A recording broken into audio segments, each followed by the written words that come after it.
ជំរាបសួរបងប្អូនទាំងអស់គ្នាថ្ងៃនេះមកធ្វើវីដេអូមួយហើយមុននឹងចូលវីដេអូខ្ញុំសូមអរគុណដល់បងប្អូនទាំងអស់គ្នាដែលបានជួយចុច Subscribe និងជួយដាក់រូបកណ្ដឹងមកលើ Channel របស់ខ្ញុំអូខេឥឡូវយើងចូលវីដេអូរបស់យើងតែម្ដងទៅថ្ងៃនេះមកលេងនៅមាត់ទន្លេថាមកញ៉ាំហ្នឹងកម្រងញ៉ាំក្រែមដូងមានអីក៏មកដល់ភ្លាមដាក់ម៉ូតូផ្លាច់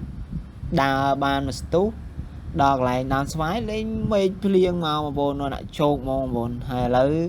គោលម្ដងរបស់យើងទិញក្រែមដូងគឺអត់លក្ខណៈថាអត់សំសាយទេគឺយើងទិញក្រែមដូងហើយនៅកន្លែងនោះគឺយើងឃើញមានដើមឈើធំមួយហើយកន្លែងហ្នឹងនៅពេលដែលភ្លៀងមកហ្នឹងគឺអត់មានគេហៅថាអត់មានភ្លៀងធ្លាក់ត្រូវទេអីទេហ្នឹងហើយអញ្ចឹងទៅខ្ញុំក៏អង្គុយនៅក្រោមដើមស្វាយដើមឈើហ្នឹងទៅ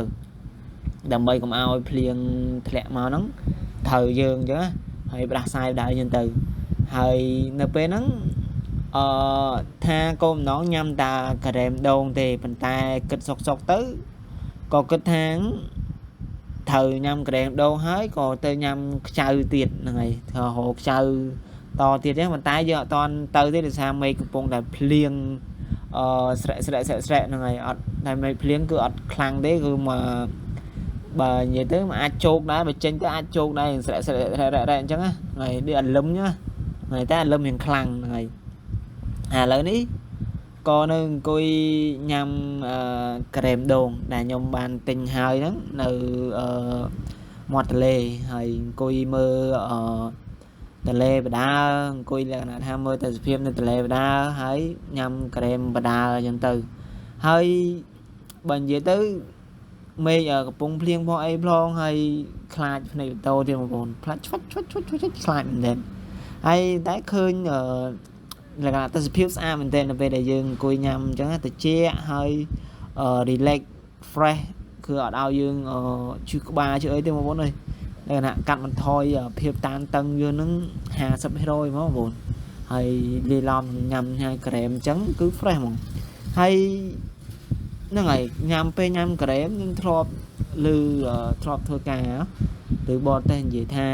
នៅពេលដែលយើង stress អីយើងអាចញ៉ាំក្រែមទៅធ្វើឲ្យយើងហ្នឹងបាត់ stress មែនទេបងប្អូនគឺខ្ញុំរៀងនេះដែរតានតឹងអញ្ចឹងទៅគឺខ្ញុំដាក់ក្រែមដូងមកត្រឡោកហ្នឹងហើយត្រឡោកហ្នឹងខ្ញុំហៅត្រឡោកដោយសារតែគេដាក់ក្រែមហ្នឹងនៅក្នុងត្រឡោកដូងហើយក្រែមដូងតែក្រែមដូងហ្នឹងគេដាក់មកយើងញ៉ាំទៅ fresh លក្ខណៈថារៀងរំសាយអារម្មណ៍តានតឹងហ្នឹងចេញទៅណាអស់អត់ដឹងថាដែតដងហោះទៅណាហើយលាយឡំជាមួយនឹងទេសភាពស្អាតទៀតហើយខ្យល់ក៏បក់មកវូមកយើងផងហើយមេឃភ្លៀងត្រជាក់ទៀតក៏ទៅធ្វើឲ្យយើងធ្វើនេះធ្វើបន់ដល់អញ្ចឹងទៅធ្វើឲ្យយើងនឹង fresh ទៅតាមហ្នឹងដែរហ្នឹងហើយឥឡូវនេះកំពុងញ៉ាំក្រែមដូងអត់តាន់អស់ទេកំពុងតែច្រឹបឲ្យមាត់កំពុងតែជប់នឹងក្រែមដូងហ្នឹងបងប្អូនតន់ហើយទេហើយក្រែមដូងគេឆ្ងាញ់បងប្អូនឆ្ងាញ់មែនតើឆ្ងាញ់ខ្លាំងហ្នឹងហើយគេដាក់ក្រែមគេមានរសជាតិច្រើនមានរសជាតិ strawberry មាន chocolate មានវ៉ានីឡាមានរសជាតិដូងរសជាតិអីផ្សេងទៀតចឹងទៅខ្ញុំរៀបរាប់អត់ទេមានរសជាតិច្រើនហ្នឹងហើយសម្រាប់ខ្ញុំទិញហ្នឹងហើយនៅពេលទិញហើយគេ free ទឹកដូងឲ្យញ៉ាំមួយកែវដែរទឹកដូងត្រជាក់ខ្លះសេត្រជាក់ដល់បេះដូងហ្មងបងប្អូនអើយឆ្ងាញ់ហ្មងហើយឥឡូវនេះអង្គុយបដានេះបដាបើអីមេឃរៀងភ្លៀងគួសមដែរបងប្អូនរៀងធ្លាក់មកដល់ត្រូវមួយដែរដោយសារតែដើមឈើទប់មិនសូវជាប់ដែរទេនឹងគួរយូរគឺរៀងចង់ស្ទឹកដែរអូខេឥឡូវខ្ញុំបានញ៉ាំនេះហើយឥឡូវខ្ញុំនេះរត់ទៅទិញខ្ចៅបន្តិចហើយនៅក្រែមទៅសល់បន្តិចទៀតហ្នឹងហើយតែញ៉ាំអត់អស់ទេឥឡូវខ្ញុំចាក់ខ្ចៅញ៉ាំវិញបងប្អូននេះខ្ចៅយើងបានទិញមកហើយខ្ញុំឆ្ងាញ់ណាស់បងប្អូនអើយតំណងហ្នឹងបងប្អូនតំណងមែនតើហើយនៅពេលដែលខ្ញុំញ៉ាំខ្ចៅវគ្គ2ហ្នឹងកំពុងញ៉ាំខ្ចៅហ្នឹងស្រាប់តែមានបងប្រុសម្នាក់ខ្ញុំហៅបងប្រុសទៅគាត់ nâng cùi chừng ngày bị nhóm nó đọc mệt hơi đam chơi là con cùi nó cứ ẩn bên thời phiên nhóm này hay nó bên nó cứ con là cả nạn nàng cùi mơ dương là hột hay là bên cùi mơ dương hay cứ con sau là cả nạn nhanh đã dơ nhá nhanh bị chừng ngày đọc mệt thì nhé nhanh đã dơ chẳng à về chân nhóm chơi để cho con ca thấy con sao đại dương nhanh đại dương anh đang tha con sao đại dương anh đang tha con kịch ấy chứ á về trắng nhóm có anh hiền mơ một quả để sao là con cùi nhanh mau là hô chân tới mẹ làm tha trong sao phóng ấy phòng phần tái dương cặp bông để chặt sao nhầm hay nó về đây chân tới nhóm có đặt chặt sẽ xua ra bông mà anh trong nhầm sao đây mấy anh rồi á hay có ít những gì thì con nơi thông mà đá có nên là nào ha nên coi mưa dương nhanh nhanh hú đâu mà buồn về chân thao dương là nào thì con nó có thầy mẹ làm tha nhom phơi phơi phong nhá này ban mà tu lên con ngơ màu con ngơ máu con đào màu lại nhom của vùng là chặt sao nhắm đó đào máu lên cho sau đại nhom từ chừng ngày hay gì đấy chừng ngày vì nhóm ta bay mai thì là ngày có số sao đại nhom với những nhóm chập đào mình là làm thay phơi phơi tay chồng bốn cả đây chứ hay xuống có slide ấy còn slide này xuống thắng bông màu Việt Nam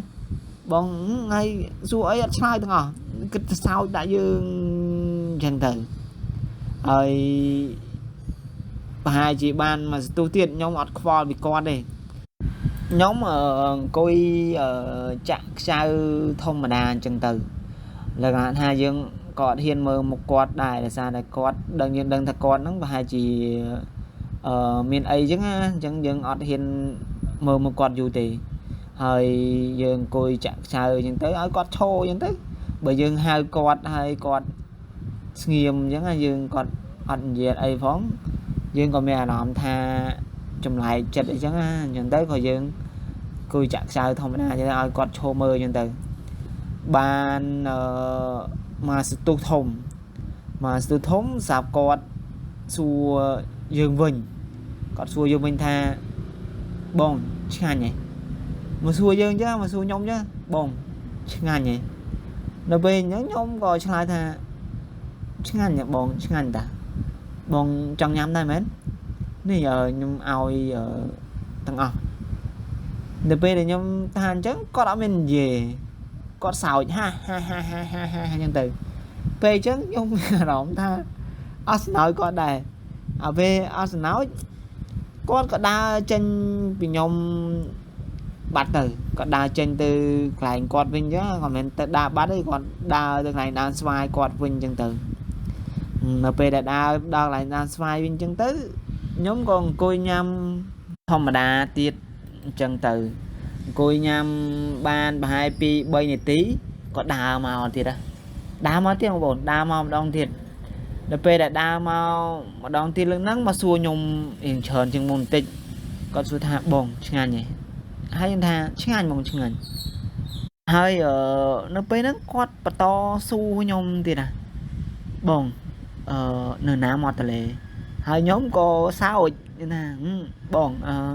nó mọt lệ nó người ta mọt lệ miền nào thì nơi nói mọt lệ phần này bọn họ khơi hỏi có admin dễ đấy có tha nhung miền Thái nè nhưng còn là xua bằng anh ta hả về tránh nhóm có đăng than gì mình tham ai tiến đại vào còn gì cho ngày hay có đa từ bạch chân từ nhóm con đa từ ban chân tới nhóm chạm sao chạy nhầm nè sao lại ngăn hay sẵn lại ô tình hồn mình đây một bộ thôi tình hồn là cái nạn hai nhầm từ chạy mùa tập thầy là cái ao nữa tập thầy mà rít như này chúng ngăn mình đây một chuyện một nè khá nhung cơ mà sạch điên hay liên nó san muốn họ miền đây ở miền ấy chọp nơi nâng ở cụt bảo vệ tê ព្រោះទិញរដងច្រើនណាបណ្ឌិតមើលណាសារតែភ្លក់សុំគេភ្លក់មុនខ្លាចមានជាប់ដីជាប់អីជាមួយនឹងក្បាលខ្ចៅខ្យងហ្នឹងគេហៅខ្យងហ្នឹងបងធំដែរហ្នឹងហើយចាក់ញ៉ាំបងប្អូនអើយឆ្ងាញ់មែនតើហើយយើងចាក់ពិនិត្យហ្នឹងហើយបានបន្តិចហ្នឹងគឺគាត់មកទៀតគាត់ហៅខ្ញុំទៀតកន្លែងមិញគាត់ហៅខ្ញុំបងប្អូនគាត់ថាគាត់មកកេះខ្ញុំមកថាបងសុំលុយ100នៅពេលដែលគាត់សុំលុយ100ខ្ញុំក៏ឲ្យគាត់500ទៅនៅពេលដែលគាត់ឲ្យគាត់500គាត់សើចហានិយាយណាដូចរឿងកំ pl ែងហ្នឹងបងប្អូនគាត់ទៅបន្តិចទៅគាត់មកវិញទៅបន្តិចទៅគាត់មកវិញហើយកន្លែងមិញហ្នឹងខ្ញុំដាក់ភ្ញាក់កន្លែងគាត់កេះខ្ញុំគាត់ដើរមកវិញគាត់កេះខ្ញុំផាច់ហើយខ្ញុំដាក់ភ្ញាក់ណាស្មានពីណាគេហើយកំពុងតែអង្គុយម្នាក់ឯងផងអង្គុយញ៉ាំម្នាក់ឯងយើងមានគ្នាណាអង្គុយញ៉ាំម្នាក់ឯងចាក់ខ្ចៅម្នាក់ឯងតអស់បងប្អូនដល់ពេលដែលអញ្ចឹងខ្ញុំឲ្យគាត់500អញ្ចឹងទៅគាត់ឲ្យ500គាត់សោចអញ្ចឹងទៅគាត់ដើរចេញពីយើងអញ្ចឹងទៅដើរខ្ញុំក៏ញ៉ាំខ្ចៅធម្មតាអញ្ចឹងទៅព្រោះយើងមិនខ្វល់ពីគាត់ដែរហ្នឹងដឹងតែគាត់អញ្ចឹងហើយយើងជិលខ្វល់អញ្ចឹងហើយយើងញ៉ាំក្រោមដើមឈើធំមួយអញ្ចឹងទៅហើយមេខ្យល់មេអញ្ចឹងណាហ្នឹងហើយភ្លៀងក៏អត់ត្រូវយើងដែរភ្លៀងកាន់តែរៀងខាំងតិចទៅអញ្ចឹងទៅប៉ុន្តែអត់ត្រូវយើងទេមកវងដើមឈើដែលយើងអង្គុយក្រោមហ្នឹងគឺអត់ត្រូវទេត្រូវតែក្រៅពីកន្លែងដើមឈើហ្នឹងគឺត្រូវទាំងអស់សើមទាំងអស់បងប្អូនហើយឥឡូវហ្នឹងកំពុងតែចាក់នេះឆ្ងាញ់មែនបងប្អូនអើយហើយឥឡូវបើនិយាយទៅខ្យងហ្នឹងបើឲ្យ red វិញ10 លើ 10បងប្អូនឆ្ងាញ់ណាហើយចុចមកទឹកត្រីរបស់គេហ្នឹងអែមអស់ទាស់បងប្អូនហើយបន្ទាប់ពីយើងញ៉ាំបានមកស្ទុះចឹងទៅយើងក៏មើលទេសភាពខ្លះអីខ្លះចឹងណាបងប្អូនហើយកន្លែងនេះគឺស្អុយមានស្អុយខ្លះដែរស្អុយ 3-4 ដែរលោកចោះលោកឡើងលោកចោះលោកឡើងវាស្អុយរៀង 3-4 ចឹងបងប្អូនចឹងទៅយើងចេះដូរនេះអូអាមួយនេះសាច់លៀនចេញល្អណាស់បងប្អូនអើយហើយវីដេអូយើងមានតែញ៉ាំអញ្ចឹងទេមានអីច្រើនទេហ្នឹងហើយនេះអូសាច់ល្អនោះកេះទៀតណាបងប្អូនគាត់អាកន្លែងនោះកេះខ្ញុំទៀតហើយគាត់កេះខ្ញុំទៀតគាត់សួរថាបងមាន1000អត់មកសុំលុយទៀតហាងបងអត់អីខ្ញុំអស់លុយបងឯងសុំច្រើនពេកហើយគាត់អត់មាននិយាយគាត់សើចហាគាត់ដើរចេញទៅបាត់ចឹងទៅពេលខ្ញុំមានអារម្មណ៍ថាដូចមិនដឹងហើយខ្ញុំក៏ថាញ៉ាំខ្ចៅហើយខ្ញុំក៏ដើរចេញទៅព្រោះគាត់ដើរមកកេះយើងមួយផ្លែតកេះ2 ដងកេះ3 ដងអញ្ចឹងយើងញ៉ាំយូរញ៉ាំខ្ចៅលេងឆ្ងាញ់អស់ហើយព្រោះសារតែគាត់មករំខានយើងអញ្ចឹងហ្នឹងហើយយើងគាត់មករំខានយើងញ៉ាំមិនឆ្ងាញ់បើយើងគាត់មកក៏មិនគាត់កុំម្ដងគាត់ហ្នឹងគាត់សុំលុយយើងទេហ្នឹងហើយអញ្ចឹងទៅក៏យើងគិតថាឲ្យគាត់1000ទៀតអញ្ចឹងទៅដោយសារគាត់មកចុះឡើងអញ្ចឹងទៅគាត់សុំចុះឡើងអញ្ចឹងទៅបើយើងទុកអត់ជាប់អារម្មណ៍អត់ជាប់ក៏យើងឲ្យ1000ទៀតអញ្ចឹងទៅហ្នឹងហើយក៏យើងថានឹង1000ហ្នឹងអស់ហើយអត់មានទៀតទេមានលុយតែប៉ុណ្ណឹងទេហើយគាត់ក៏យក1000ហ្នឹងដើរទៅបាត់ទៀតអញ្ចឹងទៅហើយខ្ញុំក៏ចាប់ផ្ដើមញ៉ាំខ្ចៅនឹងបន្តទៀតអញ្ចឹងទៅបងប្អូនហ្នឹងហើយនៅសាច់ល្អណាស់បងប្អូនអើយហើយញ៉ាំខ្ចៅថតផងអីផងថតតែពាក់កណ្ដាលមុខបងប្អូនផ្លែងដល់ក៏ហើយថតពាក់កណ្ដាលមុខអញ្ចឹងច្រើនតែគេសោចហ្នឹងហើយតែដោយសារតែយើងអត់ទៅហ៊ានថតពេញមុខដោយសារខ្លាចអៀនកាមេរ៉ាហ្នឹងហើយបងប្អូនហ្នឹងហើយបន្ទាប់ពីហ្នឹងមកខ្ញុំចាក់ខ្ចៅវាចិត្តអស់ដែរហើយខ្ញុំក៏ដល់ម៉ោងត្រឡប់ទៅវិញអញ្ចឹងណាបងប្អូនហើយវីដេអូហ្នឹងមានតែប៉ុណ្្នឹងទេបងប្អូនអត់មាន